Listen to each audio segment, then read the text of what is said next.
Saudara-saudara, ini juga penyakit yang disuntikan oleh iblis. Sebab iblis itu tipu dayanya luar biasa, strateginya lihai. Makin tinggi kualitas iman, ya makin berat upaya iblis untuk menjerumuskan kita. Karenanya saya mengajak, marilah kita bertoleransi, baik kepada non-muslim, lebih-lebih lagi kepada sesama muslim yang kebetulan berbeda baju, berbeda kaos, berbeda organisasi, lain bendera yang dibawanya. Tapi toleransi mari kita canangkan. Kita terikat oleh ukhuwah Islamiyah.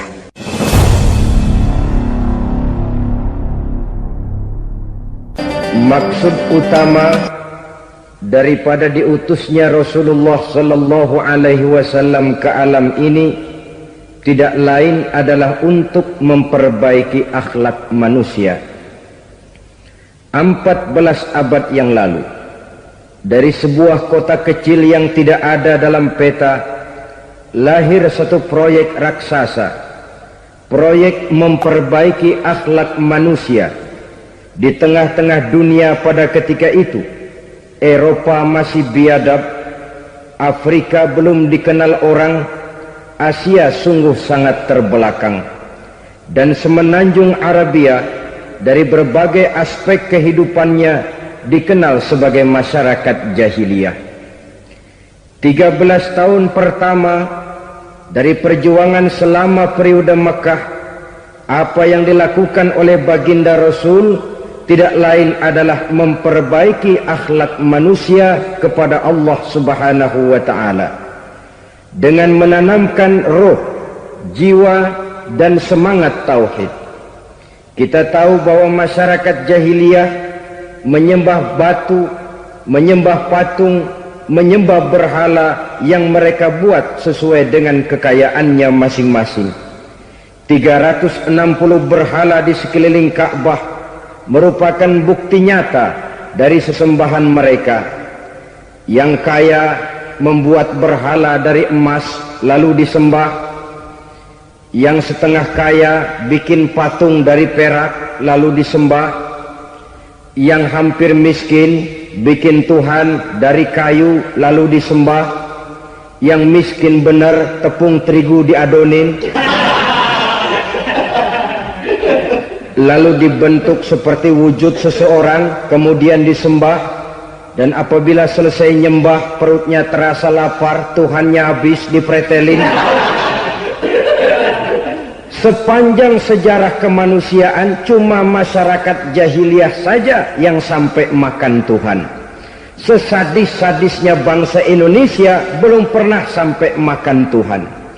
Maka menghadapi manusia seperti ini, yang pertama dilaksanakan oleh Rasul memperbaiki akhlak mereka kepada Allah, menanamkan la ilaha illallah, bahwa tidak ada Tuhan yang perlu disembah selain daripada Allah Subhanahu wa ta'ala.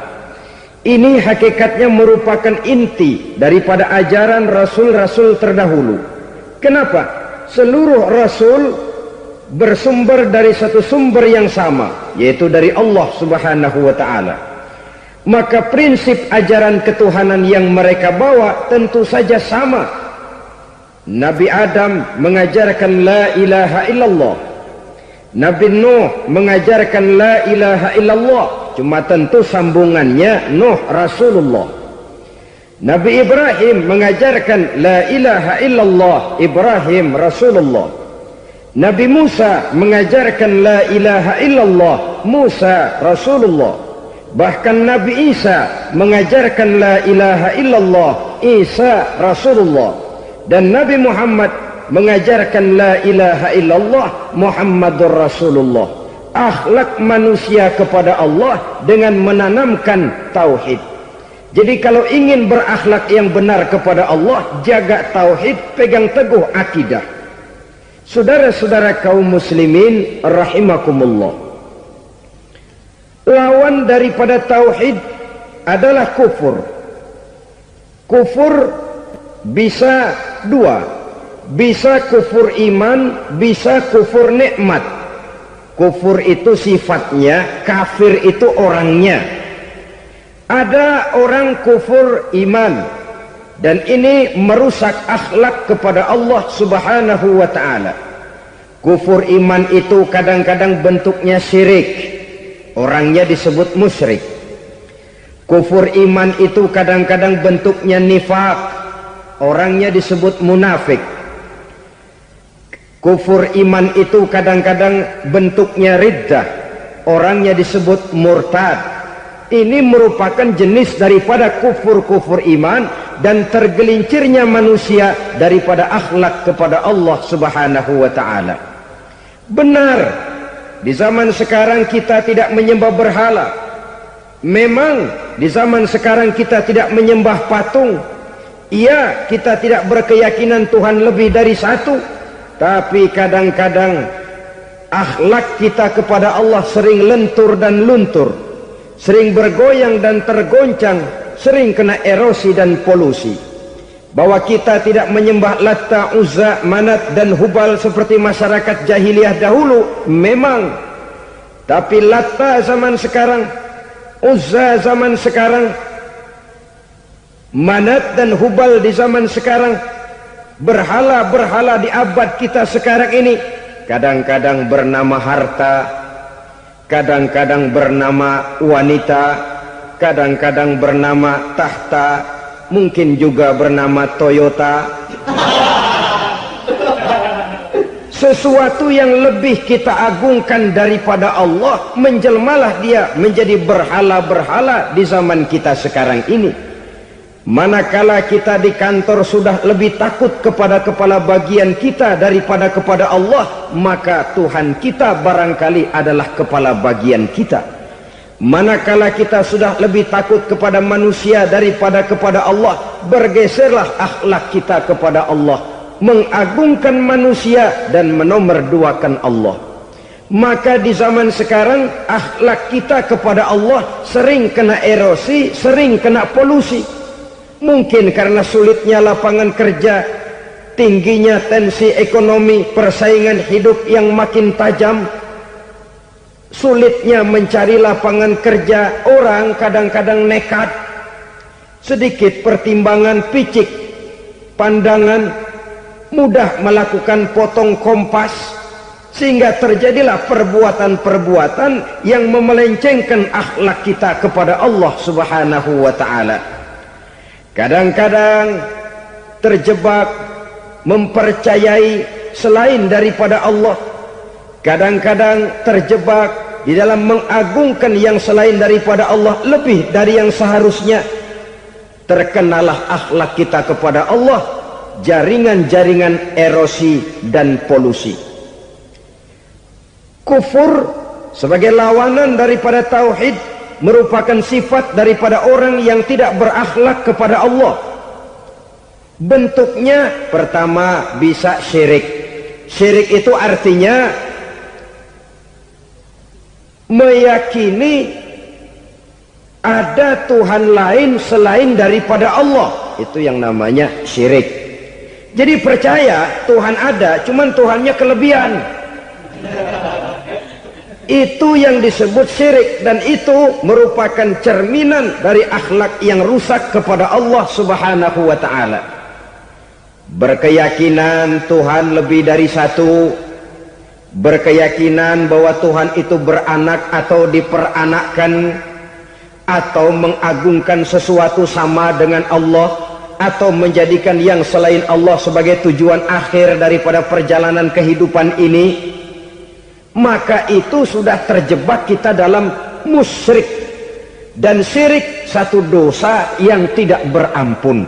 Bahasa kasarnya, yang namanya syirik itu jenis bapak moyangnya dosa. Saudara-saudara, sebab itu saya pesan, kalau memang terpaksa, biasanya yang tinggal di kota-kota besar itu kalau tidak kepengen dosa kan susah.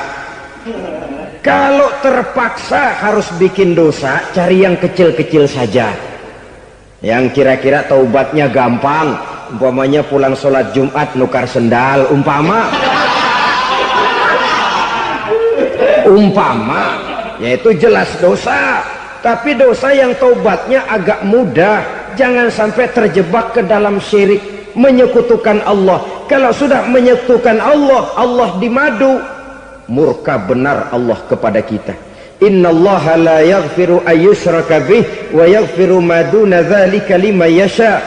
Allah tidak akan memberi ampun kepada orang yang menyekutukannya dengan sesuatu, tapi Allah mau mengampunkan dosa yang selain itu bagi orang yang dikehendakinya. Jadi orang-orang yang sudah terjebak syirik, menyekutukan Allah, meyakini ada Tuhan lain selain daripada Allah, meyakini Tuhan beranak atau diperanakkan, bagaimanapun baiknya mereka di dunia, bagaimanapun sosial jiwanya, bagaimanapun pemurah tangannya memberikan santunan dan pertolongan kepada orang lain, kalau sudah syirik, seluruh nilai kebaikannya akan tidak ada gunanya lagi, karena tidak ada tempat nilai kebaikan itu bergantung. Sedangkan kita berbuat baik agar diterima oleh Allah. Kalau Allahnya marah kepada kita, siapa yang akan menerima nilai kebaikan itu sendiri?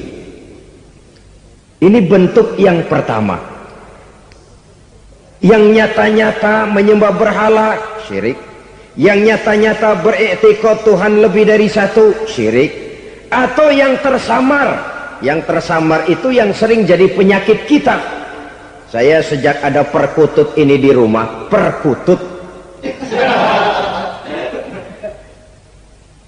Saudara-saudara, yang merusak akhlak kepada Allah, yang merusak tauhid setelah syirik, bisa juga berbentuk nifak. Nifak itu sifatnya, orang yang punya sifat nifak disebut munafik. Asal katanya dari nafakun. Nafakun itu satu lubang yang punya dua muka, seperti goa, ada tempat masuk, ada tempat keluar. Maka munafik orang yang punya dua muka. Kalau bahasa kita, pandai bermain minyak di atas air, manis jika berhadapan, balik belakang lain bicara. Sehingga apa yang dinamakan nifak, kata Imam Ali Al-Jurjani dalam kitab ta'rifatnya, izharul imanu bil lisan wa kitmanul kufri bil qalbi. Menyatakan, menampakkan iman dengan lidahnya, tapi menyembunyikan kekafiran dalam hatinya. Dengan kata lain, lidahnya mah iman, hatinya mah kafir. Padahal hati itu yang dilihat, padahal hati itu yang dinilai.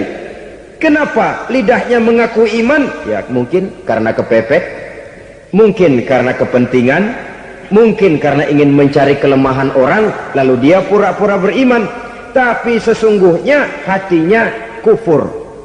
Ini merupakan penyakit munafik. Dan terus terang, menghadapi orang munafik jauh lebih berat daripada menghadapi orang kafir. Kenapa? Munafik ini kan musuh dalam selimut. Mau dibilang musuh nyata-nyata, apalagi di zaman Rasul ya, ketika periode Madinah, berat sekali menghadapi orang munafik. Mau dibilang kafir, kalau ketemu assalamualaikumnya medok juga. Mau dibilang mukmin, di belakang ngegerundel, nyari-nyari penyakit, nyari-nyari lantaran, mencari-cari gara-gara. Kalau kafir jelas kafirnya, kalau musyrik jelas musyriknya. Tapi munafik, di depan kita dia mengaku beriman, di belakang kita dia caci maki kita. Maka demikian rupa watak orang munafik, Allah benci betul. Sampai dalam Quran orang munafik itu divonis innal munafiqin fid darkil asfal minan nar. Orang-orang munafik di dasar jurang neraka yang paling bawah, keraknya neraka. Saudara-saudara kaum muslimin rahimakumullah, sebab munafik sangat berbahaya, membahayakan umat, membahayakan agama. Di depan kita mereka ngaku pura-pura beriman, kalau pidato luar biasa, memuji agama setinggi langit, menampakkan seolah-olah dia orang yang dekat dengan agama. Saudara-saudara, agama penting, agama mutlak. Tapi yang ngomong begitu agamanya apa, remeng-remeng. Cuma sekedar lipstick, cuma sekedar dekorasi, cuma sekedar kamuflase buat ngibuli orang lain. Dia mengaku beragama, mengatakan agama mutlak, menganggap agama penting, seolah-olah memperhatikan benar tentang tatanan kehidupan beragama, tapi sebenarnya di hatinya tidak lebih berkecamuk penyakit-penyakit kufur. Maka sifat munafik ini termasuk menodai tauhid, artinya merusak akhlak kita kepada Allah Subhanahu wa ta'ala. Sifat yang ketiga yang juga merusak akhlak kita kepada Allah dinamakan riddah. Riddah itu sifatnya, orang yang punya sifat riddah disebut murtad. Murtad keluar dari Islam. Keluar dari Islam tentu tadinya di dalam Islam. Oleh satu perbuatan dia bisa menjadi murtad. Misalnya tadinya dia iman benar kepada Allah, tapi melarat. Kadang-kadang sehari masak, 3 hari libur. Akhirnya oleh kesulitan ekonomi dia tidak kuat. Ada yang menawarkan kebaikan, dibawain supermi, dibawain obat-obatan, diberikan beras. Goyah imannya. Keluar dia dari Islam, ikut agama orang yang memberikan pertolongan kepadanya, memilih kesenangan sebentar dengan mengorbankan kebahagiaan yang kekal. Maka orang semacam itu riddah sifatnya, murtad orangnya, keluar dari Islam. Dan yang menyebabkan kita murtad bukan cuma orang nyata-nyata memproklamirkan diri keluar dari Islam tapi lalu mengikuti agama orang lain, bukan cuma itu. Mengakui ada Rasul lagi sesudah Nabi Muhammad bisa menyebabkan kita murtad. Mengingkari nikmat Allah bisa menyebabkan kita murtad. Meyakini semua agama benar bisa menyebabkan orang menjadi murtad. Meragukan kesempurnaan dan kelengkapan Al-Quran bisa menyebabkan orang jadi murtad. Mengingkari sunnah bisa menyebabkan orang menjadi murtad. Banyak hal-hal yang bisa mendatangkan penyakit riddah dan membuat pelakunya menjadi murtad. Dan ini menodai akhlak kita kepada Allah Subhanahu wa ta'ala. Itu tadi kufur iman, saudara-saudara. Nyata-nyata mengingkari Allah, baik dalam bentuk syirik, nifak, ataupun riddah. Kufur yang kedua dinamakan kufur nikmat. Apa itu kufur nikmat? Sitru nikmatil mun'im au ya'malu fi mukhalafatil mun'im. Menutup-nutup nikmat Allah, atau melakukan perbuatan yang menentang, bertentangan dengan kehendak yang memberikan nikmat. Jadi kufur nikmat pertama, nutup-nutupin Tuhan. Tuhan jalingin. Duit lu banyak amat, dari mana? Gua kerja. Lalu kerjanya nomor 1. Orang yang berakhlak kepada Allah, dia akan menjawab, kamu uangnya kok banyak, dari mana? Rezeki dari Allah. Caranya, saya kerja. Kerja itu cara, rezeki itu dari Allah datangnya. Bukankah di zaman sekarang kita sering terpeleset? Ini merupakan cerminan dari rapuhnya akhlak kita kepada Allah Subhanahu wa ta'ala. Karena usaha saya memang, karena saya peras keringat banting tulang, tentu. Tapi sadarkah kita bahwa sepanjang yang bisa kita lakukan cuma berusaha, peras keringat banting tulang, pergi pagi pulang sore? Tapi bisakah kita memastikan hasil usaha kita? Apalagi yang paling dekat, misalnya saja yang sungguh-sungguh di luar jangkauan kemampuan kita, soal rezeki, soal jodoh, soal maut. Kitakah yang mengatur? Kitakah yang menentukan? Subhanallah, manusia sungguh tidak berdaya menghadapi 3 hal paling pokok ini. Rezeki, kita cuma bekerja. Kitakah yang menentukan? Tidak. Kita berusaha saja rezeki belum pasti dapat, apalagi kalau kita tidak berusaha. Jangan terjebak dalam fatalisme, belum perang udah nyerah. Emang dasar rezeki datangnya dari Tuhan, gak usah kerja, dan ntar juga kalau dia datang. Dari mana datangnya? Kerja saja belum tentu dapat rezeki, apalagi kalau tidak kerja. Yang jelas usaha perlu kepastian, itu urusan Allah. Ini akhlak kepada Allah subhanahu wa ta'ala. Jodoh juga begitu. Kita berusaha, kita berupaya, Allah menghendaki lain, lain jadinya. Maut juga begitu. Siapa sih yang pengen ngadepi maut? Siapa sih yang pengen mati? Siapa sih yang pengen ketemu malaikat Israel? Tidak seorang pun kalau ditanya, kecuali mereka yang putus asa ya.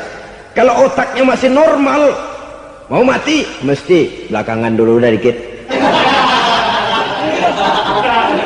Tapi yang satu itu saudara, kalau dia sudah datang, tenaga mana yang bisa menolak? Kalau dia sudah berkunjung, kekuatan mana yang bisa menghindar? Kalau dia sudah ingin bertemu, kemana kita bisa melarikan diri? Manusia sepanjang yang dia lakukan hanya berusaha, tapi kepastian, ketentuan dari Allah subhanahu wa ta'ala.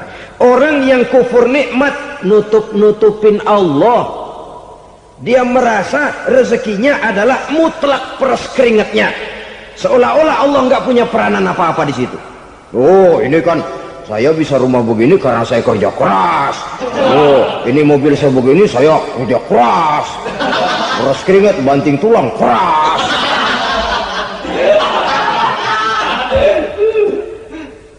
Saudara-saudara kaum muslimin rahimahkumullah, jadi menutup-nutupi Allah.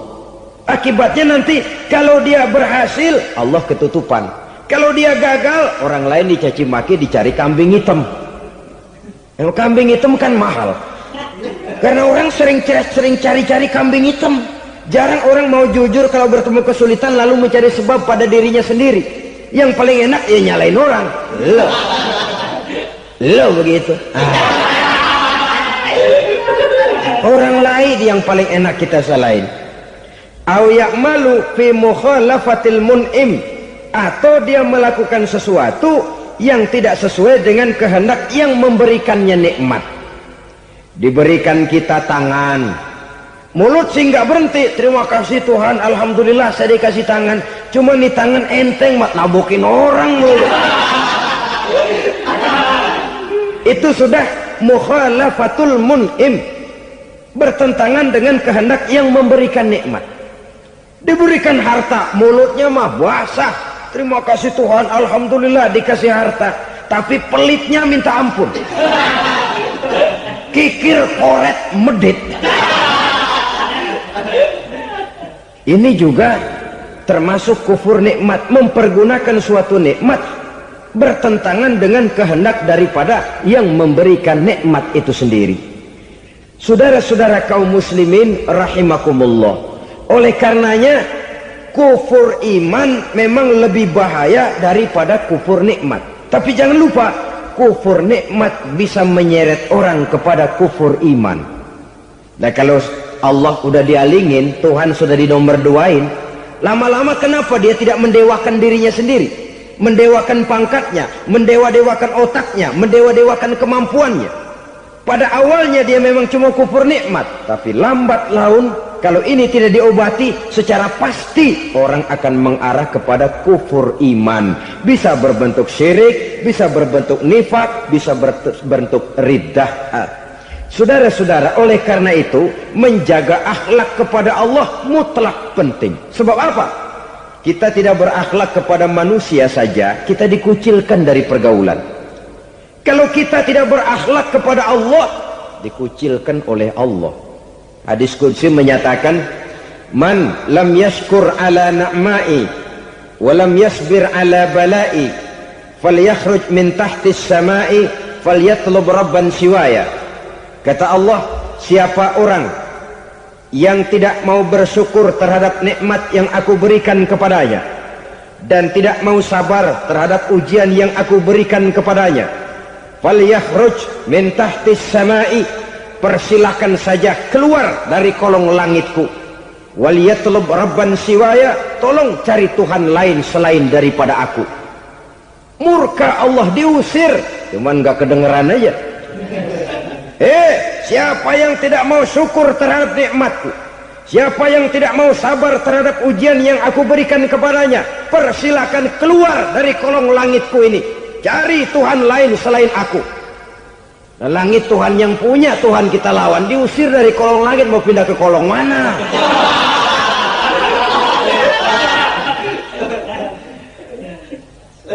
Jadi jangan merasa kufur nikmat kan enteng. Iya, kelihatannya begitu, tidak sebahaya kufur iman.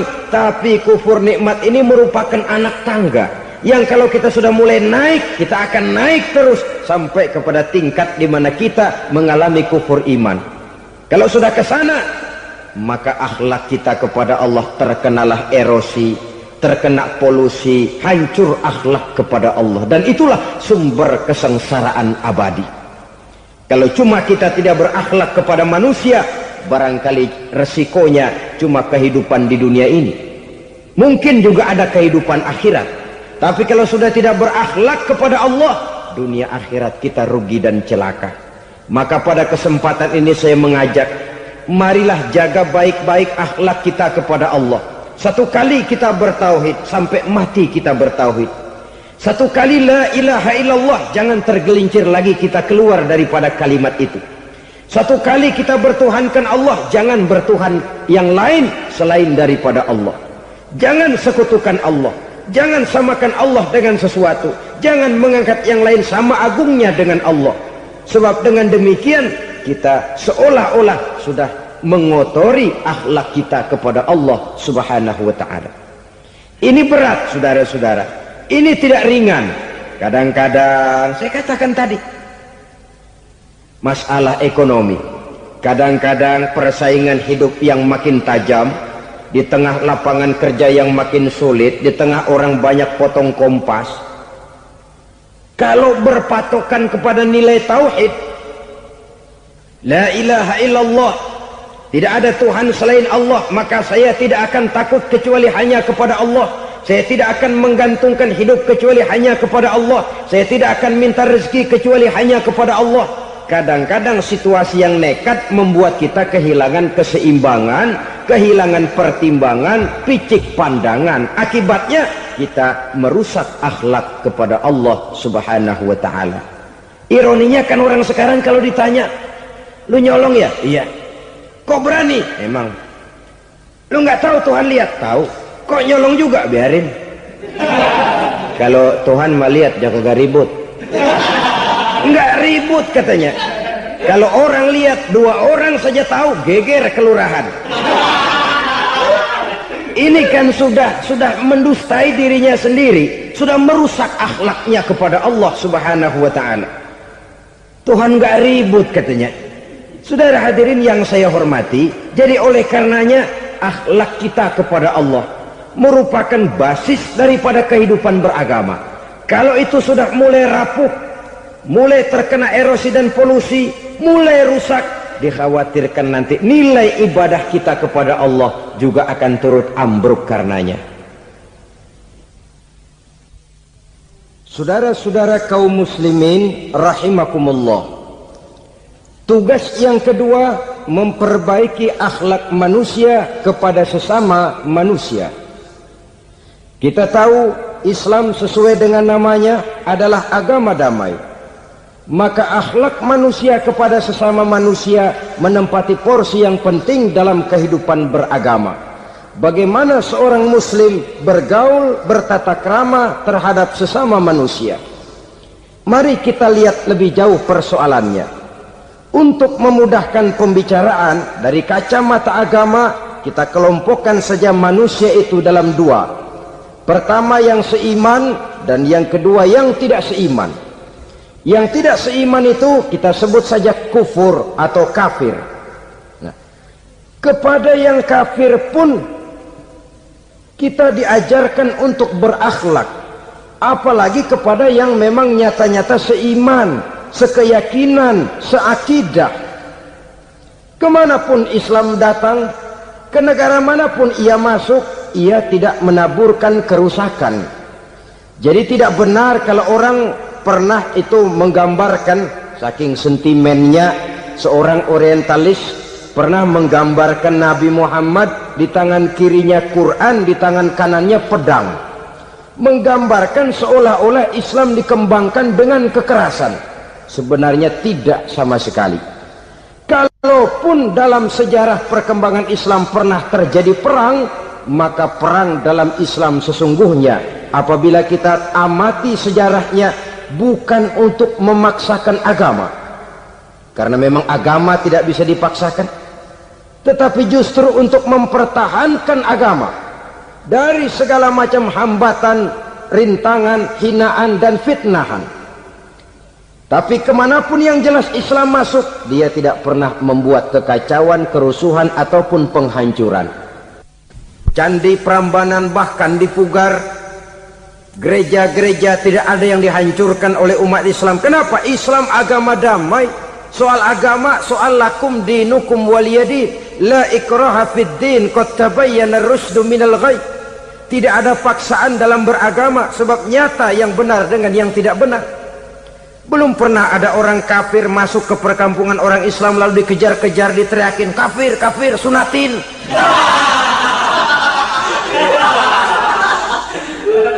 Belum pernah. Kenapa? Islam menghormati orang lain agama.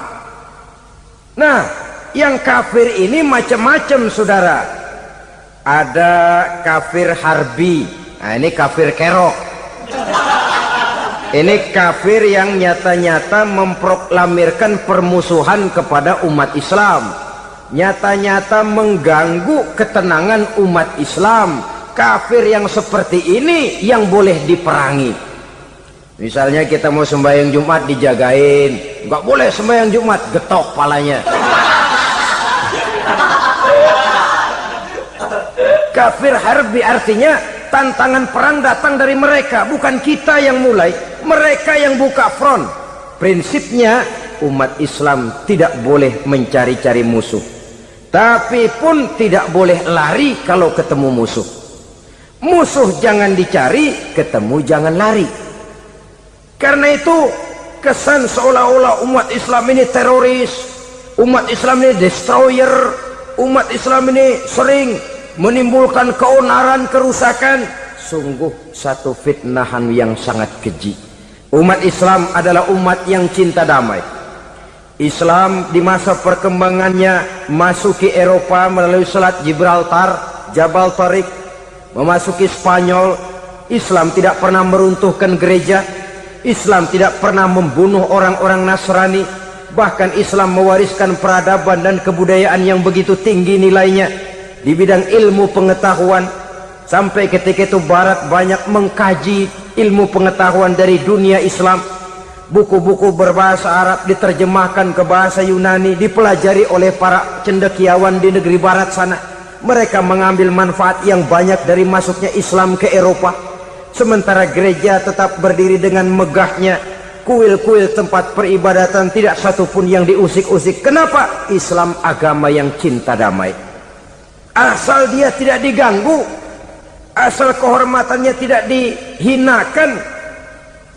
Jadi kafir harbi, kafir yang nyata-nyata nantang perang, ngajak berkelahi, itu kafir yang nyari penyakit. Kafir harbi ini boleh diperangi dengan catatan mereka yang memang mulai. Yang kedua kafir zimmi. Kafir zimmi, kafir yang hidup di tengah mayoritas muslim, tapi mereka mau hidup dengan aman, damai, tenang. Mereka wajib dilindungi. Bahkan Nabi pernah memberikan satu jaminan, man azazimiyan faqad azani. Siapa yang mengganggu orang kafir zimmi sama saja dengan mengganggu saya.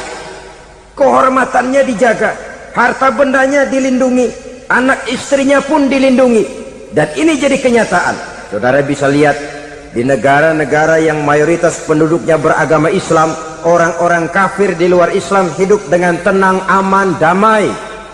Di Saudi Arabia, di luar tanah haram, di luar Mekah dan Madinah, banyak orang-orang kafir mencari nafkah. Mereka tenang, aman, dilindungi undang-undang. Begitu di Mesir, begitu di negara Indonesia yang berdasarkan Pancasila ini. Kehidupan beragama menimbulkan gairah, rukun, tenang, aman, damai, sepanjang tidak saling ganggu, tidak saling usik, menghargai orang yang sudah beragama. tidak menjadikan penganut suatu agama sebagai sasaran dari dakwah agama lainnya. Saudara-saudara kaum muslimin rahimakumullah. Jadi memang oleh Al-Quran kita dianjurkan asyidda 'alal kuffar ruhama bainahum, tegas kepada orang kafir, kasih sayang kepada sesama muslim. Tapi tegas bukanlah berarti marah-marahan, bukan berarti musuh-musuhan, bukan ngajaki perang. Tegas dalam arti punya garis tentang kehidupan beragama, lakum dinukum waliyadin. Soal kehidupan sosial, mari kerjasama. Bangun jalan, ayo rame-rame. Siskamling, mari bebarengan. Bikin puskesmas, mari sama-sama. Tapi kalau sudah soal agama, itu tidak perlu ada toleransi agama. Yang perlu toleransi antar umat beragama. Kalau umatnya mau kerjasama silakan, tapi tidak menyangkut soal ibadah. Jangan kerjasama di bidang ibadah. Itu kerjasama yang salah pasang, saudara-saudara. Sehingga dengan demikian toleransi adalah menyangkut kehidupan antar umat beragama. Sedangkan agama sendiri punya kapling yang nyata.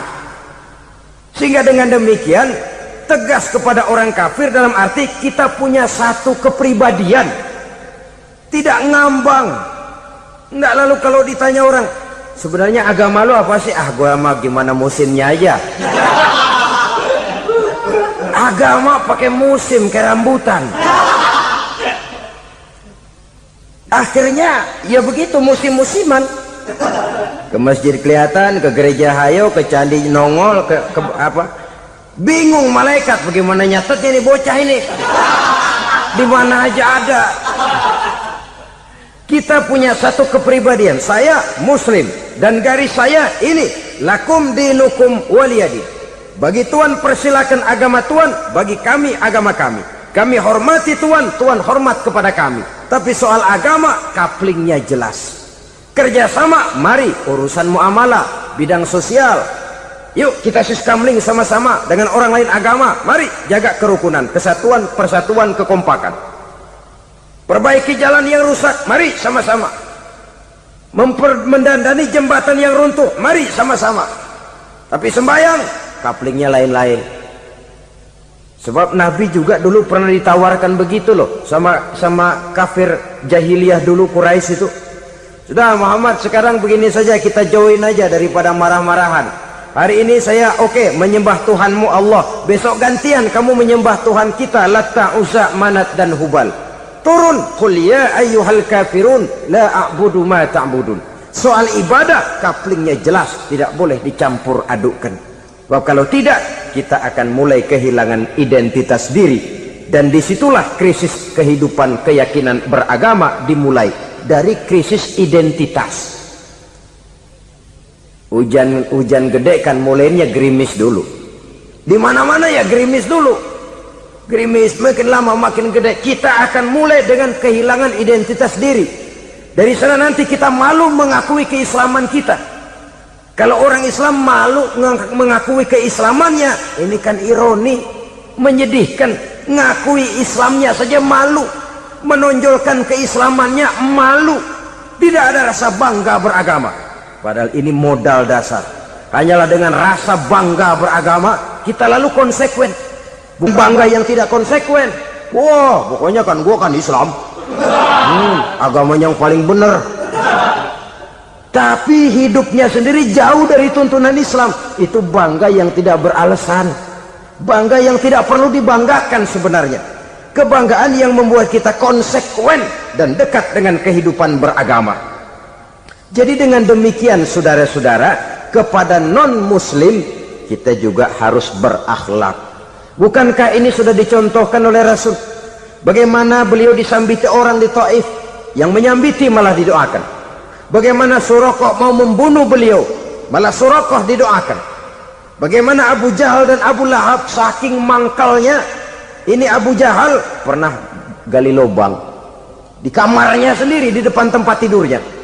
Setelah dia gali lubang, ditutupin pakai keraras korma. Lalu dia tarik selimut, belagak meriang. Dia pesan pesuruhnya, bilangin Muhammad encangnya meriang.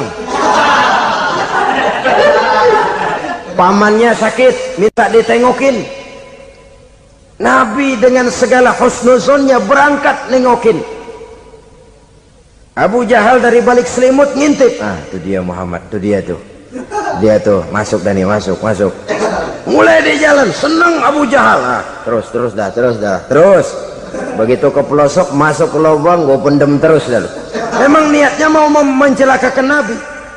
Sudah tinggal beberapa langkah lagi Nabi akan berjalan ke arah lubang itu. Malaikat Jibril ngasih tahu, Muhammad, Abu Jahal pamanmu cuma pura-pura sakit. Di depan tempat tidur itu ada lubang sudah dia gali untuk menjerumuskan kamu. Sudah balik pulang. Balik badan Nabi. Sudah hampir mau melangkah, kakinya malah muter pulang. Abu Jahal yang ngelihat Nabi sudah hampir jatuh nggak jadi, balik pulang. Lupa kalau lagi sakit. Udah Muhammad buruan sini. Nabi ke pintu, dia kejar. Dia lupa sama lubang yang dia gali. Begitu dia kejar, dia yang kepelosok masuk ke dalamnya. Sejak saat itu ada pepatah, man hafara hufratan waqa'a fiha. Siapa yang suka nggali lubang, dia sendiri bakal terpelosok ke dalamnya. Jatuh dia ke lubang yang dia gali.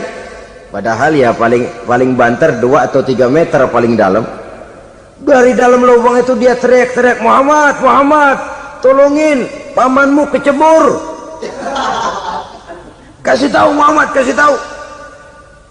Datang lagi lah pesuruhnya, Muhammad, pamanmu Abu Jahal kecebur, minta tolong diangkatin. Sudah diulur tambang, habis sambung lagi, nggak bisa sampai. Masa iya cuma kamu yang bisa nolong? Apa yang dilakukan Nabi? Balik mau nolongin. Akhlak. Kita kalau ada orang gali lubang buat nyeburin kita, dia sendiri yang kecebur. Gorok gua kagalemin loh. Mati sekalian dah. Nabi mah enggak, balik nolongin tuh Abu Jahal. Kenapa paman kecebur? Iya Muhammad, tolong, tambang udah diulur-ulur, sambung-sambung nggak sampai. Aduh kasihan paman, nih pegang tangan saya. Nabi cuma ulurin tangan, nyampe dipegang oleh Abu Jahal, diangkat ke atas. Nyampe atas, apa kata Abu Jahal? Tambang bergulung-gulung nggak nyampe, kamu cuma pakai tangan doang kok bisa Muhammad, hebat banget sihirmu. Mukjizat dia bilang sihir, udah ditolongin nyelak lagi, kan yang enak kita injak palanya. Orang dulu bilang wah katanya nolongin anjing kejepit, udah selesai ditolongin malah yang nolong digigit. Saudara hadirin yang saya hormati, kepada orang-orang kafir kita harus berakhlak, menghormati mereka, tidak memaksakan satu keyakinan dalam batas-batas yang ditolerir oleh agama, yaitu pada masalah-masalah sosial dan muamalah. Itu kepada non-muslim, apalagi kepada sesama muslim. Baik akhlak kepada orang tua, akhlak kepada guru, akhlak kepada jiran atau tetangga, itu semua termasuk dalam akhlak kepada sesama manusia. Akhlak kita kepada orang tua, kadang-kadang kita orang timur ini ketularan orang barat. Engkongnya dianggap CS, salaman main kedet aja halokong, engkongnya bahalo dibengong. Saudara-saudara kaum muslimin rahimakumullah, akhlak yang tua kepada yang muda, akhlak yang muda kepada yang tua, kepada jiran dan tetangga, kepada sanak famili dan handai tolan, pendeknya kepada sesama muslim. Tetangga ada haknya, ada hak tetangga yang kalau kita berakhlak itu harus dipenuhi. Contoh kecil, kalau saya beli radio,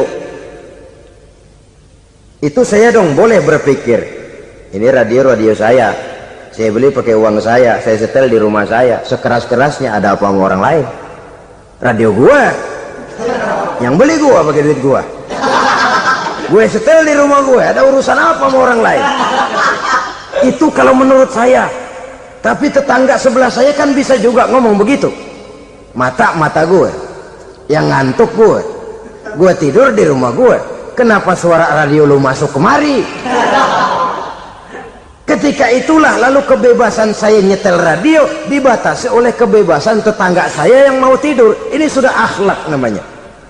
Umpamanya lagi ada Nabi ajarkan, iza tabakhta maraqatan fa'akthir ma'aha wa ta'ahad jiranaka. Kalau kamu masak sayur, banyakin kuahnya, bagiin tetangga kamu. Bukan bagiannya itu yang jadi soal, tapi akhlak kepada tetangga. Udah tahu tetangganya kelaparan, diseksa, goreng ikan asin, se-RW baunya ngayap, kembang kempis orang nungguin. Saudara hadirin ma'asyiral muslimin rahimakumullah. Jadi dengan demikian, kalau sudah kembali kepada orang-orang yang nilai imannya sama dengan kita, apapun organisasinya, apapun baju yang mereka pakai, kaos yang mereka pakai, jaket yang mereka pakai, kalau sudah seakidah, seiman, jaga akhlak kita. Pendapat boleh berbeda, kaos boleh tidak sama, jaket boleh beraneka warna, bendera boleh beragam-ragam, tapi ukhuwah Islamiyah ini utamakan. Adalah lebih baik mencari persamaan dalam kehidupan dan bukan memperbesar perbedaan. Hanyalah dengan mengembangkan nilai-nilai akhlak semacam ini, toleransi tidak hanya diperlukan kepada yang non-muslim, kepada sesama muslim pun toleransi. Artinya apa? Jangan memponis amalan orang lain. Yang usolli, yang tidak usolli, berjalanlah menurut keyakinannya masing-masing. Jangan lalu memponis, itu namanya nggak toleransi. Kamu nggak pakai usolli ya? Enggak. Brengsek. Kamu pakai usolli ya? Iya. Bid'ah. Nah, dua-duanya kagak yang benar. Kalau yang sembahyang kagak benar, bagaimana yang kagak sembahyang? Apa itu yang benar? Toleransi, setuju dengan perbedaan pendapat, jangan memponis amalan orang lain. Karena kita hanya beramal, hak menerima adalah Allah Subhanahu wa ta'ala. Jangan sebentar-bentar mencap bid'ah, bid'ah dolalah, finnar, neraka. Kayaknya neraka kapling orang tuanya kali.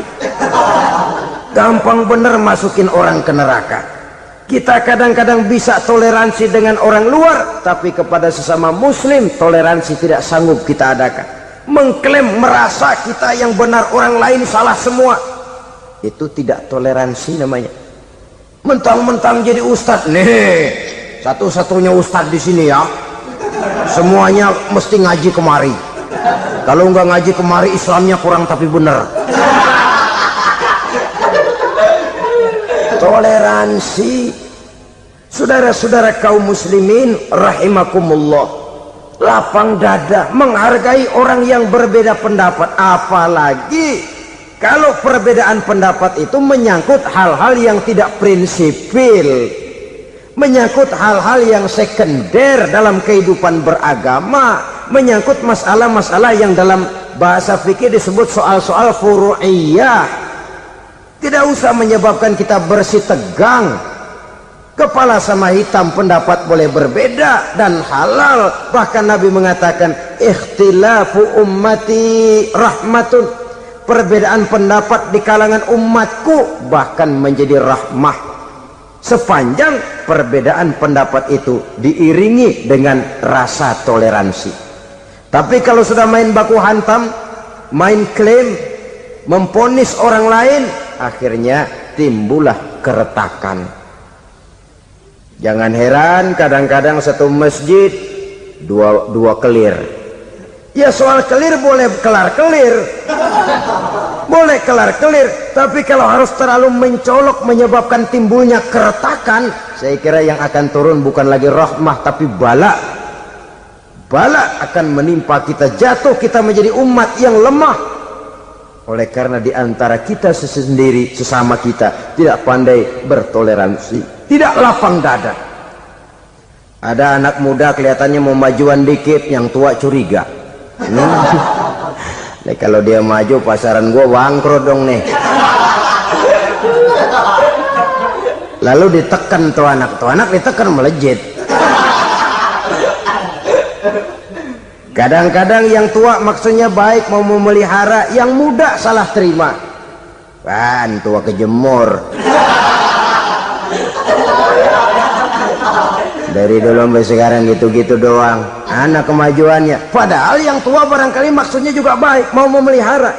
Sebenarnya kalau kita bisa mencoba mencari titik temu dengan alur komunikasi, tidak merasa diri yang paling benar, tapi toleransi, boyak menerima pendapat orang lain, setidaknya mau mendengar omongan orang. Yang susah kalau udah kena penyakit nggak mau ngerti omongan orang, nggak mau nerima pendapat orang. Kodok di kolong tempayan, cukeng kayu asem, asal ijo udah ijo aja, ijo dah, nggak ngerti omongan orang. Yang kayak begini yang orang jadi kesandung. Oleh karena itu saudara-saudara, alangkah nikmatnya kehidupan ini apabila kita menyadari kita ini ummatan wahidah, satu umat yang satu, yang diikat dengan akidah. Kalau kepada yang non muslim saja kita diajarkan untuk berakhlak, apatah lagi kepada yang seiman, seakidah, sekeyakinan. Wajarkah perbedaan pendapat yang kecil-kecil lalu menyebabkan kita bertolak belakang, cerai-berai, centang perenang? Bila bertemu di jalan yang satu menyisih ke kiri, yang lain menyingkir ke kanan, kalaupun juga bercampur di tengah kumpulan orang banyak, persis air dengan minyak, yang atu melengos, yang atu madep mojok. Orang lain senyum, dia mau pada manyun. Saudara-saudara kaum muslimin rahimakumullah, realita ini walaupun tidak enak, pahit, tapi masih hidup di sebagian masyarakat kita. Ini yang perlu kita atasi. Soal toleransi kepada orang lain, sejarah sudah membuktikan. Mari kita jangan cuma bisa mengajak orang lain, umat lain untuk bertoleransi dengan kita, tapi kepada sesama kita. Toleransi ini perlu kita tegakkan, perlu kita bina, terutama di dalam kita menuju bentuk ideal daripada konsep ukhuwah Islamiyah ini, yang memang selalu kita akan cari bentuk-bentuk idealnya sejalan dengan perkembangan situasi dan kondisi yang dihadapi oleh umat. Perbedaan organisasi, perbedaan kepentingan organisasi tidak seharusnya menyebabkan kita merasa meremehkan orang lain dan mengangkat diri, mengklaim diri sebagai yang ter. Jadi dengan demikian, apabila yang pertama tadi akhlak kepada Allah dinamakan hablum minallah, maka yang kedua ini merupakan hablum minan nas. Jikalau baik akhlak kita kepada Allah, baik akhlak kita kepada manusia, nikmat rasanya menjalani kehidupan. Kadang-kadang orang akhlaknya kepada manusia baik, tapi kepada Allah tidak baik. Hormat sama yang tua, menyayangi yang muda, sama tetangga rukun, tapi sama Tuhan nggak mau sujud. Ini baik kepada manusia, tapi tidak berakhlak kepada Allah. Atau sebaliknya, sujudnya sama Allah mah tekun, bener, khusyuk, bahasanya juga fasih, luar biasa. Tapi sama manusia sombong, takabur, ujub, merasanya dia doang yang paling benar. Sebab iblis itu ya, itu kadang-kadang datang lewat hati, dan memang selalu markasnya di situ. Kalau dia tidak bisa menggoda kita dengan yang lain, dia tumbuhkan sifat ujub. Dia bisikin, wah memang di kampung ini yang paling banyak ibadahnya ente, yang lain mana, lihat tuh kerocok semua. Lalu di hati orang itu tertanam sifat iya ya. Nah tatkala iya ya, dia sudah terkena serangan iblis. Akhirnya apa? Orang lain diremehin. Asalnya nggak mau sembahyang aja diajak salaman udah najis aja dah. Ketemu juga mukanya ditekuk 4. Akhirnya bukan ngajak malah ngenyek, ngina. Lah orang dihina makin jauh, makin tidak tersentuh. Bukan cara itu yang diajarkan oleh Rasul. Bahwa orang tidak mau sholat, tugas kita mengajak. Soal dia tidak sholat, itu dosa dia kepada Allah. Saudara-saudara kaum muslimin, ujub disuntikkan oleh iblis ke dalam hati kita. Sujudnya kepada Allah benar, tapi akhlaknya kepada sesama manusia merasa paling benar sendirian, merasa orang lain salah semua. Pokoknya kalau di luar lingkungannya udah kagak bener aja udah bahaya. Saudara-saudara, ini juga penyakit yang disuntikan oleh iblis. Sebab iblis itu tipu dayanya luar biasa, strateginya lihai. Makin tinggi kualitas iman, ya makin berat upaya iblis untuk menjerumuskan kita. Karenanya saya mengajak, marilah kita bertoleransi, baik kepada non-muslim, lebih-lebih lagi kepada sesama muslim yang kebetulan berbeda baju, berbeda kaos, berbeda organisasi, lain bendera yang dibawanya. Tapi toleransi mari kita canangkan. Kita terikat oleh ukhuwah Islamiyah.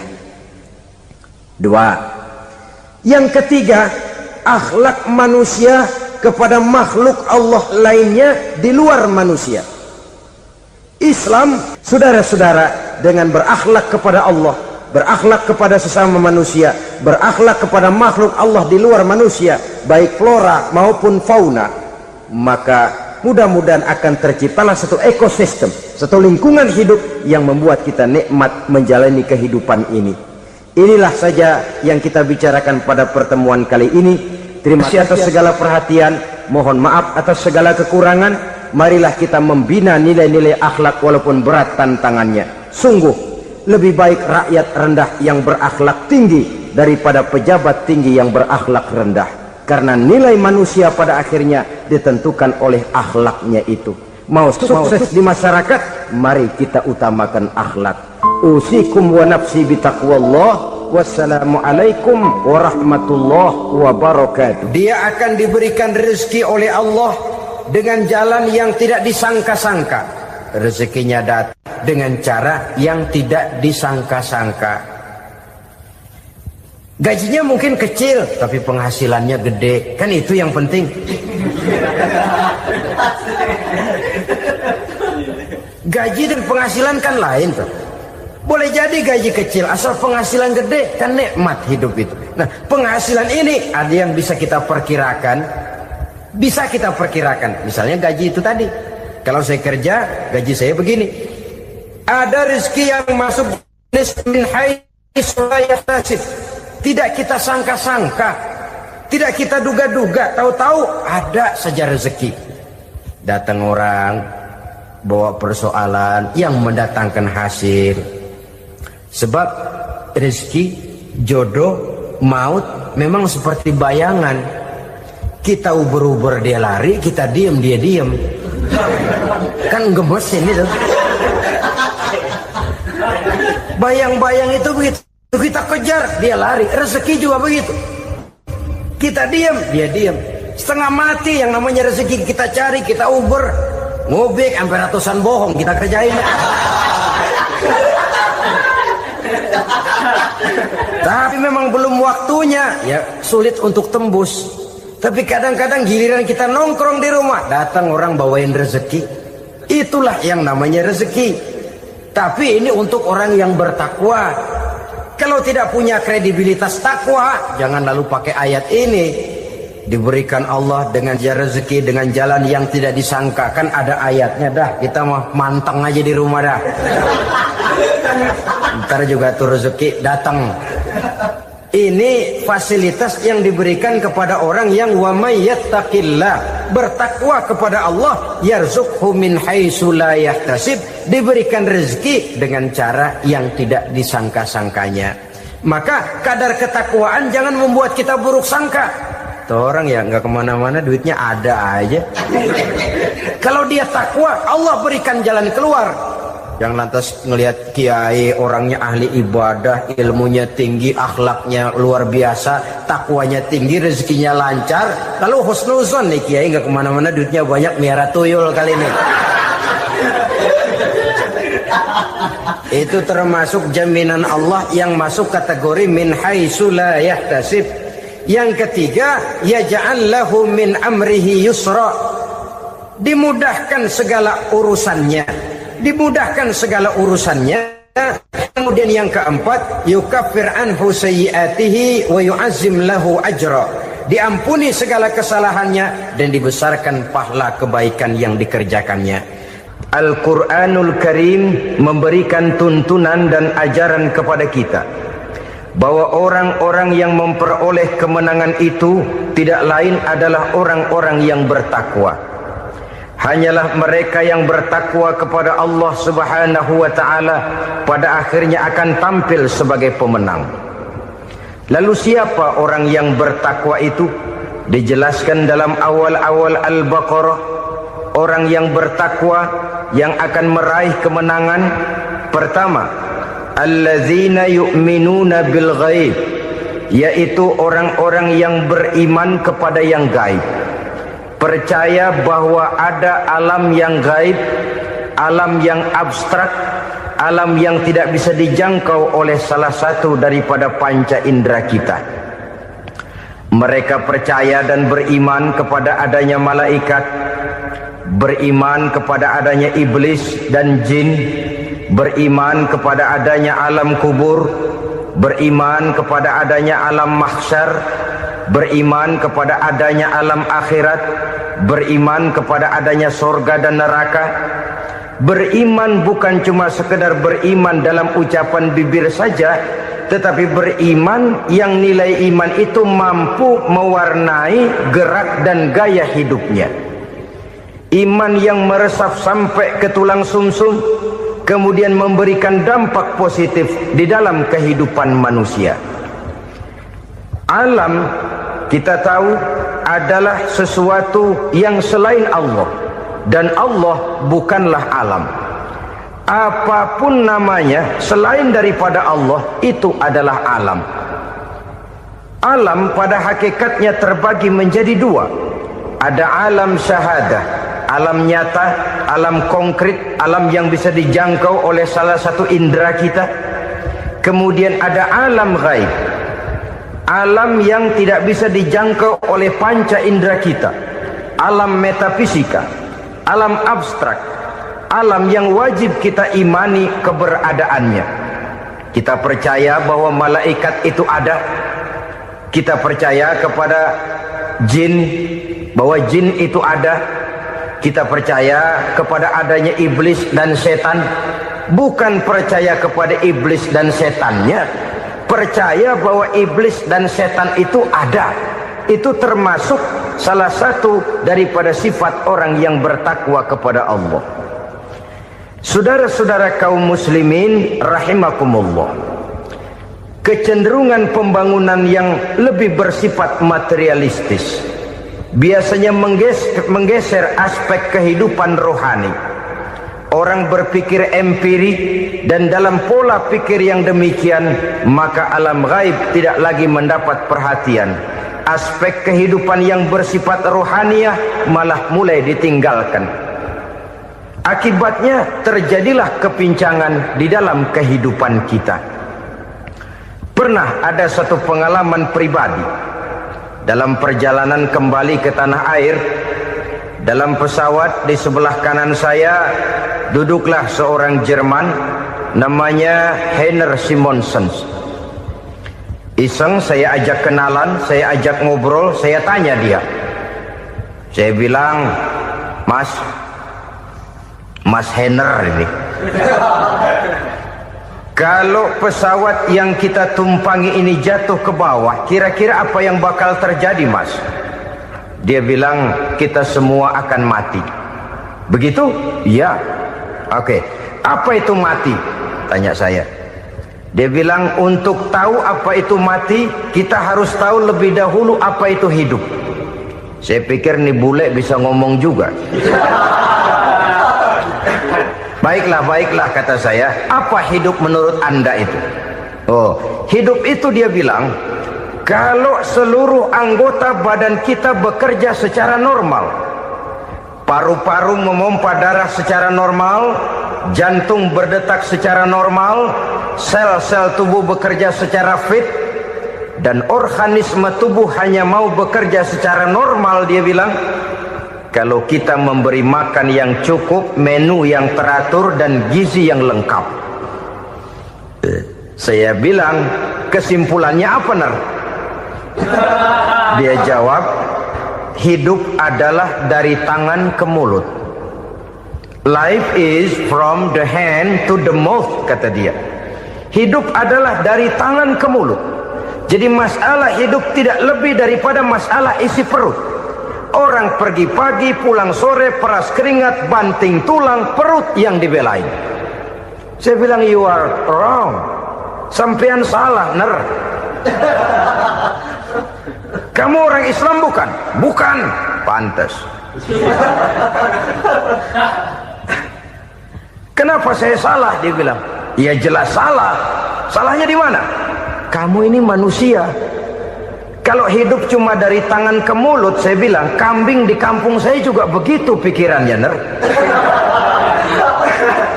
Itu kambing di kampung saya, asal perutnya kenyang, sudah hidup dia. Perkara besok bagaimana, lusa prospeknya macam mana, bulan depan ada apa, kambing nggak pernah mikir. Di kampung saya kambing juga pikirannya begitu. Kamu Kristen ya? Tadinya. Loh kok tadinya, lalu apa sekarang kamu ini? Dia bilang, sekarang saya netral. Saya tidak beragama, tapi saya percaya kepada Tuhan sebagai pencipta alam. Saya ingat benar dia bilang, I haven't any religious, but I believe to God as the creator of the world. Kenapa bisa netral begitu, ner? Habis saya bingung katanya. Islam bilang Islam baik, Kristen bilang Kristen baik, Hindu Buddha bilang Hindu Buddha baik, semua agama baik. Saya netral sekalian, nggak beragama. Yang penting saya percaya kepada Tuhan. Saya bilang, ner, kamu ini kayak orang mau beli celana, lalu bingung. Yang satu bilang Levi's bagus, yang satu bilang Blue Jean hebat, yang satu bilang Wool England hebat. Celana ini hebat, celana itu bagus, celana ini hebat. Semua celana bagus, kamu bingung. Akhirnya netral, tidak pakai celana. Itu juga salah. Saya pikir-pikir, kemudian saya melihat bahwa dua pola berpikir Henner ini nampaknya sudah mulai menggejala di lingkungan masyarakat bangsa kita. Disadari atau tidak, secara jujur kita harus berkata, dua pola pemikiran Henner ini mulai berkembang di tengah masyarakat bangsa kita. Pertama, pola pikir materialisme. Hidup adalah dari tangan ke mulut. Masalah hidup tidak lebih masalah isi perut. Itu yang perlu dibela, dan disitulah arti kehidupan. Pergi pagi, pulang sore, peras keringat, banting tulang untuk mempertahankan perut. Kalau sudah kemari cara orang berpikir, maka buat apa percaya kepada yang gaib? Untuk apa sholat? Untuk apa puasa? Untuk apa zakat? Untuk apa menghadiri majelis taklim? Tanpa kepercayaan kepada yang gaib, hidup berjalan menurut alur empiris dan materialis. Kalau sudah ke sana cara orang berpikir, biasanya orang lalu cenderung menghalalkan segala cara. Hanyalah orang yang percaya bahwa akhirat ada. Hanyalah orang yang percaya bahwa alam kubur itu ada. Hanyalah orang yang percaya bahwa malaikat itu ada, hidupnya akan lebih terarah dan terkendali. Karena kepercayaan kepada yang gaib, yang merupakan fase daripada kehidupan setelah hidup yang sekarang ini, mewarnai gerak pribadi seseorang di dalam dia melakukan kegiatan hidupnya. Pola berpikir materialisme, disadari atau tidak, mulai menggejala di lingkungan masyarakat bangsa kita. Hidup tidak lebih dari urusan tangan ke mulut, mulut ke tangan, tangan ke mulut. Asal perut sudah kenyang, hiduplah sudah. Perkara bagaimana prospek hari yang akan datang, bagaimana akhirat, tidak jadi persoalan. Ini yang oleh Nabi diperingatkan, ad-dunya sijnul mu'min wa jannatul kafir. Dunia adalah penjara bagi orang beriman dan surga bagi orang kafir.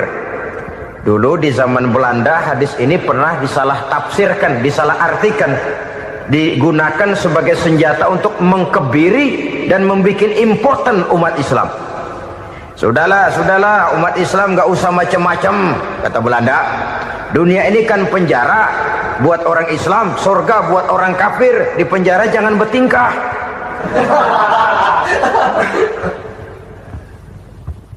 Pengertiannya tidak begitu. Dunia adalah penjara bagi orang mukmin. Artinya dalam kehidupan dunia seorang mukmin tidak bebas memperturutkan hawa nafsunya. di penjara hawa nafsunya itu. Sebaliknya, surga bagi orang-orang kafir. Buat orang kafir, surgalah dunia ini. Mereka bebas memperturutkan hawa nafsunya, dilarang tidak terlarang, dicegah pun tidak tercegah. Mereka hidup menurut alur bisikan nafsu mereka sendiri. Kemudian bila ajal datang, maut merenggut nyawa, selesailah surganya sampai di situ. Maka bagi orang-orang yang tidak percaya kepada adanya akhirat, kepada adanya alam gaib, surganya sebatas umurnya. Sekali lagi, surganya sebatas umurnya. Bila umur selesai, ajal pun datang merenggut nyawa, selesailah sudah surganya sampai di situ.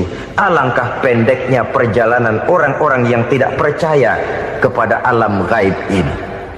Bagi kita mukmin, jikalau kita mampu memenjarakan hawa nafsu, kita bisa bahagia di dunia ini. Dan Islam memang tidak menyuruh kita sengsara di dunia. Raih dunia, kejar dunia, gapai dunia sebagai alat untuk mencapai kebahagiaan di akhirat nanti.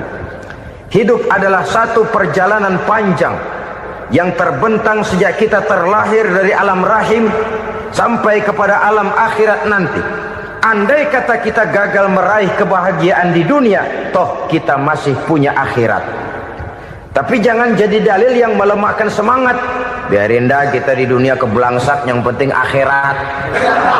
Akhirnya dunia benar-benar kebelangsak.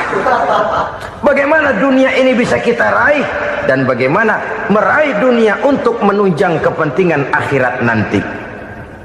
Yang kedua, dari pikiran Heiner yang saya lihat menggejala di lingkungan masyarakat bangsa kita, timbulnya manusia-manusia netral.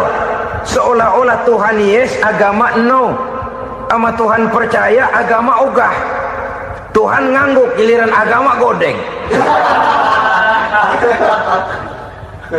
Padahal hampir dalam setiap ayat dalam Quran, kata-kata amanu biasanya bergandeng dengan wa amilus sholihat. Iman dan amal soleh. Ini sebagai isyarat Tuhan dan agama jangan pernah dipisah-pisah. Apabila kita bertuhan, maka kita harus beragama. Apabila kita beragama, maka agama itu harus bersumberkan dari Tuhan yang kita imani itu. Tidak mungkin kita pisah, Tuhan yes, agama no. Sama Tuhan percaya tapi agama bikin sendiri. Sembayangnya cukup bengong 2 jam madep ngulon.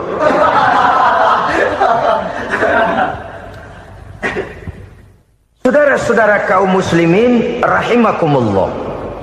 Jadi dengan demikian, agama yang kita akui merupakan unsur mutlak di dalam pembangunan sekarang ini, merupakan bagian dari kehidupan yang menuntun kita bahwa di balik alam nyata ini, di balik alam syahada ini ada alam gaib. Dan mudabbir, murabbi, yang mengatur, yang menguasai, yang memelihara, baik dia alam nyata, baik dia alam gaib, tidak lain adalah Allah Subhanahu wa ta'ala. Di sana ada satu super power, satu maha kekuatan yang kita perlu bersandar kepadanya. Sebagai makhluk nyata yang hidup di alam nyata, berbuatlah secara nyata sebagaimana harusnya kita berbuat. Karena Islam jelas bukan agamanya orang pemalas. Islam jelas bukan agamanya orang yang mengajarkan setelah selesai sholat boleh duduk, nggelenggem ayam-ayam, ndelohom, menghitung bintang di langit sambil menunggu keajaiban. Tidak. Islam adalah agama yang mengajarkan apabila sholat sudah selesai kamu kerjakan, bertebaranlah di permukaan bumi, cari karunia Tuhanmu. Jangan hidup berpangku tangan menunggu keajaiban. Karena hidup bukan undian. Jangan berharap untung besar tanpa mau peras keringat. Tapi di sebalik itu toh kita juga harus yakin bahwa di sisi usaha nyata yang kita lakukan ada satu super power, satu maha kekuatan gaib yang menentukan berhasil dan tidaknya usaha kita. Kepercayaan kepada hal semacam inilah yang mendorong kita untuk mempunyai sandaran vertikal, agar jikalau usaha ini berhasil, kita tidak lupa diri dan lupa daratan. Jikalau usaha ini gagal, kita tidak putus asa dan buruk sangka. tidak cupik pandangan dan sempit hati, tapi mampu melihat persoalan dengan kacamata putih sambil husnuzon kepada Allah Subhanahu wa ta'ala. Kita percaya malaikat itu ada. Ada yang namanya Raqib dan Atid, mengawasi gerak hidup kita sampai kepada gerak hati kita. Ini memberikan sugesti agar kita berhati-hati, tidak sejengkal tanah pun kita bisa berlindung dari pengawasan Raqib dan Atid. Ada Munkar Nakir yang akan menyoal kita di alam kubur.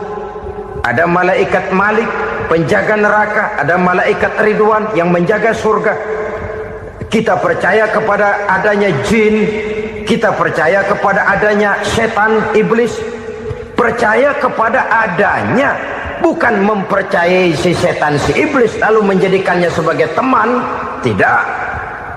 Percaya bahwa mereka itu ada dan merupakan makhluk Allah yang gaib yang diciptakan Allah Azza wa Jalla. Kepercayaan kepada alam gaib memberikan motivasi terhadap gerak lahir manusia, sehingga dengan motivasi kepercayaan kepada yang gaib, gerak lahir jadi lebih terarah, jadi lebih terpelihara. Pernah seseorang bertanya, "Pak, apakah adanya akhirat bisa dibuktikan secara ilmiah?" Saya bilang tidak bisa, tidak bisa. Kenapa? Karena yang berangkat nggak pernah pulang kembali lagi. Kalau dia pulang kemari bisa kita tanya bagaimana enak di sono. Cuma secara moral saya katakan, lebih beruntung orang yang percaya kepada akhirat daripada yang tidak. Sekarang saudara percaya akhirat ada, lalu saudara baik-baik di dunia, sholat, puasa, zakat, menolong orang lain, menebarkan kebajikan. Saudara mati, andai kata akhirat tidak ada, toh dalam hidup saudara sudah berbuat baik, paling tidak nama saudara akan dikenang sebagai orang baik. Sebaliknya, saudara percaya, kata saya, bahwa akhirat tidak ada, lalu hidup semau-maunya, tenggelam dalam maksiat dan munkarat, menentang Allah, tidak mau ruku dan sujud. Lalu saudara mati, kemudian akhirat ada. Ayo, mau apa? Bekal tidak punya. Jadi secara moral lebih beruntung orang yang percaya kepada adanya akhirat daripada yang tidak percaya. Dan itu alam gaib yang tidak bisa dibuktikan secara eksak. Jangankan untuk membuktikan seperti itu, dalam kehidupan sehari-hari saja yang kita rasakan tidak selalu berbentuk toh. Angin, bagaimana sih bentuknya angin? Kita tidak tahu. Merah, buktinya kalau dikerok merah. Yang merah itu kulit, yang kulit kita bukan anginnya. Sakit, rasa sakit itu ada, tapi bagaimana bentuk sakit kita nggak pernah tahu. Kalau kita makan cabai pedas, bagaimana bentuk pedas itu tidak ada, tapi rasa ada. Bentuk pedas hijau, cabainya bukan pedasnya. Tidak semua yang kita rasakan bisa kita gambarkan dalam bentuk yang konkret. Oleh karena itu, sekali lagi bahwa kepercayaan kepada alam yang gaib mampu memberikan satu sugesti yang menata kehidupan seseorang lebih lurus, lebih terarah, dan lebih terkendali. Maka wajar kalau kepercayaan kepada yang gaib mengantarkan seseorang untuk meraih kemenangan. Kenapa? Dia percaya kepada yang gaib, bahwa akhirat ada, bahwa alam kubur ada, bahwa pertanggungan jawab itu ada. Maka dia lalu tidak hidup saenae udele dewe gitu loh. Tidak hidup menurut seleranya sendiri, terarah, teratur. Ini cirinya yang pertama. Orang bertakwa yang akan meraih kemenangan, mereka beriman, mereka percaya kepada yang gaib. Bahkan hal-hal konkret saja selalu berangkat dari yang gaib. Saudara-saudara, para remaja, para pemuda sekarang ini tidak pernah tahu toh siapa yang akan jadi teman hidup saudara. Kita bisa saja ngerancang, mentargetkan, tapi toh akhirnya yang namanya jodoh bukan kekuasaan kita. Rezeki di luar kemampuan kita. Begitu juga ajal, maut, jodoh. Ajal adalah contoh-contoh konkret bahwa pada akhirnya yang gaiblah yang menentukan. Bertahun-tahun ngelancong, emang jodoh seret nggak jadi.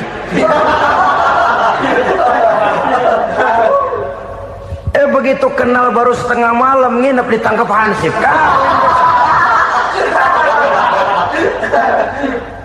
Hal-hal semacam itu kadang-kadang kita berpikir suuzon, gile, perempuannya cakep banget, lakinya rebek amat.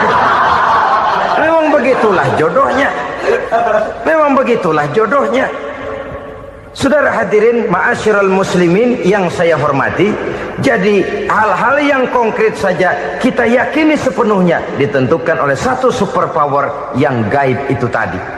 Dari sanalah segala ketentuan itu berangkat dan kesanalah segalanya akan kembali. Maka kepercayaan kepada yang gaib meluruskan gerak hidup seseorang dan itu akan mengantarkan dia kepada meraih kemenangan. Satu. Yang kedua,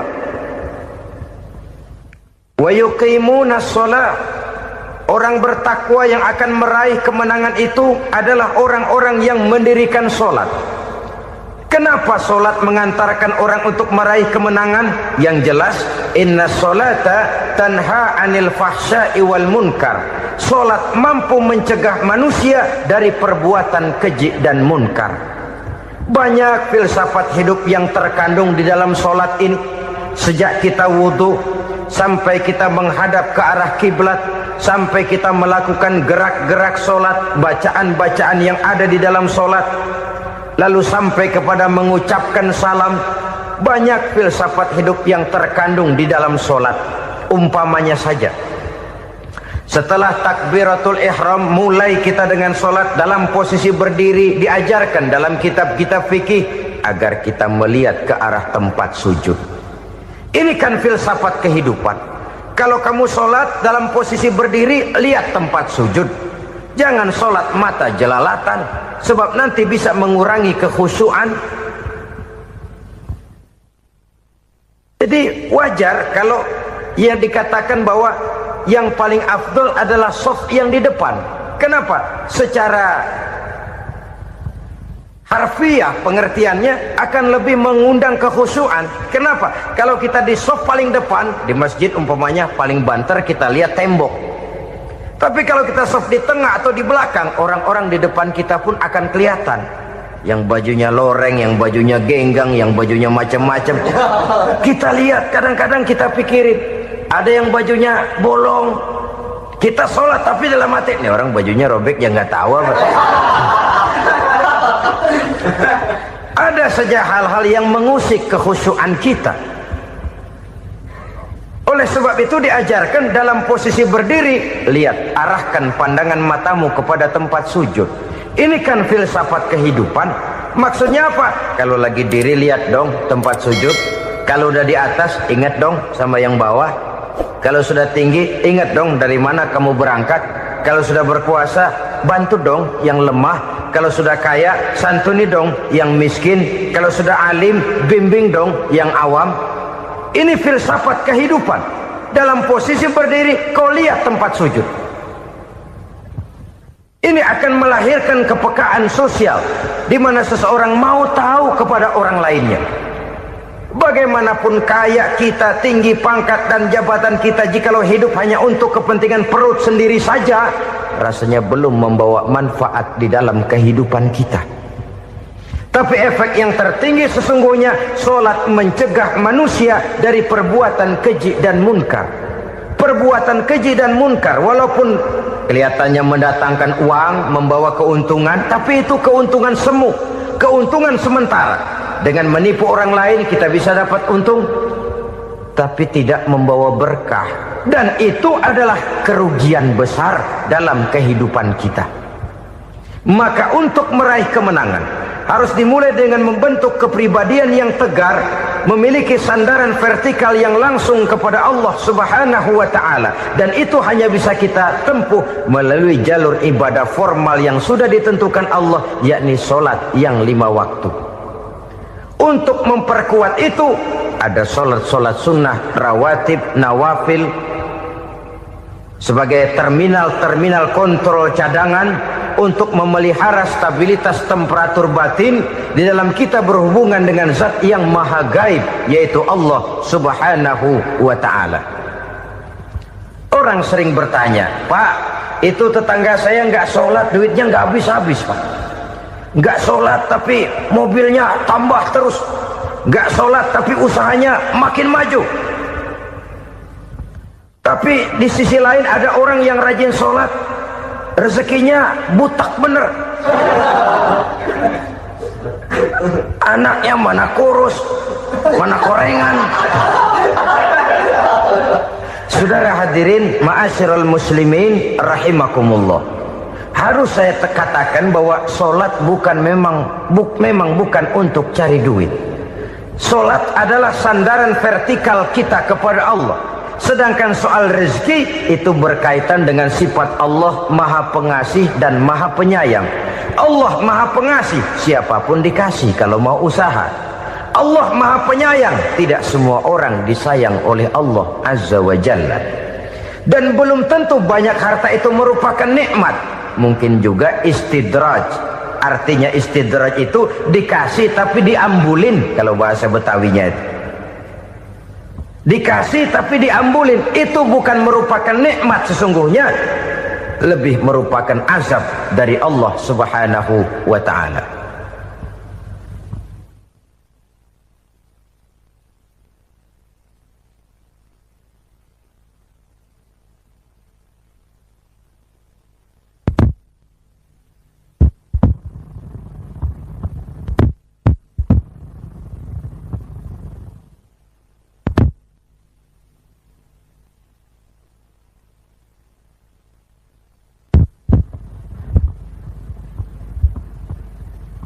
Agama mempunyai sistem sholat, dan kita umat Islam telah dituntun oleh Allah subhanahu wa ta'ala yang wajibnya 5 kali dalam sehari semalam mendirikan sholat, dan itu tentu berada dalam jangkauan kemampuan manusia.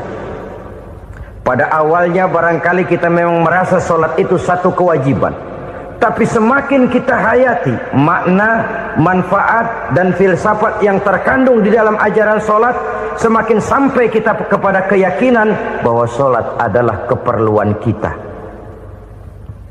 Sehingga pada waktu tertentu dinilai puncaknya, kita tidak lagi akan berkata saya wajib sholat, tapi kita akan berkata saya perlu sholat. Kalau kita sudah merasakan itu adalah keperluan kita, nah di sanalah kita baru akan merasakan ruginya kalau hal itu tidak kita laksanakan. Sepanjang kita masih berkata saya wajib sholat, kita akan lebih merasakan dia sebagai beban ketimbang sebagai keperluan. Yang jelas Allah tidak memerlukan ibadah yang kita laksanakan ini. Dengan kata lain,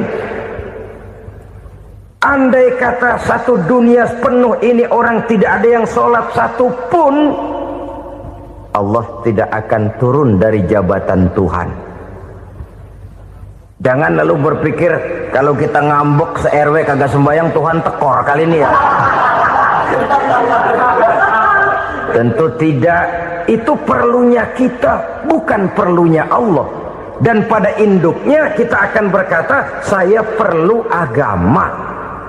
Kalau secara induk kita sudah memerlukan agama, maka konsep-konsep yang ada di dalam ajaran agama itu pun adalah juga merupakan keperluan kita. Baik dia bernama sholat, baik dia bernama puasa, baik dia bernama zakat, baik dia bernama haji, seluruhnya adalah keperluan kita. Dan sesuatu yang kita perlukan apabila tidak kita laksanakan akan melahirkan kerugian di dalam kehidupan. Jangan heran kalau kita membaca riwayat perjalanan hidup para salafus soleh, orang-orang soleh. Ada yang tahajud sampai 100 rakaat, ada yang sholat malam kakinya sampai bengkak. Kita sekalinya bengkak biri-biri. Ada yang sholat membaca surah dalam Al-Quran sampai khotam Quran. Kok mau? mereka sudah merasakan itu keperluan. Itu saja soalnya. Suatu saat pun jikalau kita merasa bahwa itu keperluan saya, kita pun akan melaksanakan seperti itu. Keperluan saya dalam kehidupan. Inilah yang kedua. Yang ketiga, orang bertakwa yang akan meraih kemenangan itu, wa mimma razaqnahum yunfikun. Mereka membelanjakan sebagian daripada rezeki yang diberikan Allah kepada mereka. Mereka infakkan di jalan Allah. Ada satu dialog menarik. Satu hari seorang anak muda bertemu dengan seorang kakek-kakek yang sudah dikenalnya baik. Bertanyalah anak muda ini, "Kek, umur kakek berapa tahun?" 15 tahun, kata si kakek. "Anak kakek berapa orang?" 1. "Harta kakek berapa banyak?" 15 juta. Si anak muda ini bengong, lalu protes, "Kok kakek bohongin saya?" "Kenapa?" "Saya tahu umur kakek 70 tahun. Kenapa ngaku 15? Saya tahu anak kakek 5. Kenapa bilang 1? Saya tahu kakek miliuner, miliaran uang kakek. Kenapa ngaku cuma 15 juta? Begini, kata si kakek tadi. Benar, umur saya 70 tahun. Tapi dari umur yang 70 tahun itu baru 15 tahun terakhir ini saya merasakan ibadah kepada Allah. Meninggalkan maksiat, jauh dari segala macam munkarat. Maka yang 15 tahun inilah yang benar-benar saya rasakan sebagai umur saya. Benar anak saya 5, tapi yang 4 susah diatur. Cuman 1 rasanya nih yang bakal jadi si buah hati, belahan jantung, pelanjut cerita penerus sejarah. Cuma 1 ini yang saya harapkan, yang akan jadi anak soleh, yang akan membuat saya menerima pensiunan pahala. Kalau yang 4 apek dah, nggak ada harapan. Yang 1 nyekek botol melulu. Oh begitu, iya. Lalu kenapa kakek bilang harta kakek cuma 15 juta padahal saya tahu kakek uangnya miliaran, depositonya